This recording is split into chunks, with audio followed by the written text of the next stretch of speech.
Back আমার new mini blog. আজকে সকালে ঘুম থেকে উঠে প্রথমে চলে যাই আমার ফুলের বাগানটা দেখার জন্য। আর তারপরে চলে গেলাম বাগানে গিয়ে বাগানটাকে ভালোভাবে পরিদর্শন করার পর দিন চলে আসলাম বাড়িতে আসার প্রথমত ব্রাশটা করে নিলাম। ব্রাশটা করে ফ্রেশ হওয়ার পর রুমে ঢোকার সাথে সাথে মা দিয়ে গেল গরম গরম এক কাপ চাটা খাওয়ার পর লেগে বলে ইনস্টাগ্রামে জন্য একটা সিনেমেটিক ভিডিও শুট করার জন্য। কিন্তু গরমের চালা ভিডিওটা ভালোভাবে শুট করতে পারিনি। শুট না করে চলে আসলাম রুমে আসার পর বসে বললাম মোবাইল দেখার জন্য।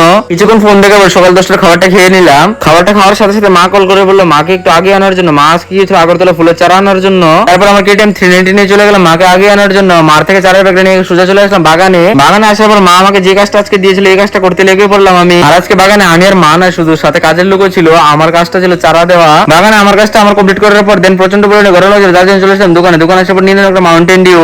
দোকান থেকে মাউন্টেন ডিউ নিয়ে চলে আসলাম বাড়িতে আসার পর মাউন্টেন ডিউটা মজা মেরে গরমের মধ্যে খেয়ে বসে পড়লাম ভিডিওটা এডিট করার জন্য। এখন আমি ভিডিওটা এডিট করি। তোমরা যদি চ্যানেলটা সাবস্ক্রাইব লাগে লাইক করে যেত। টাটা।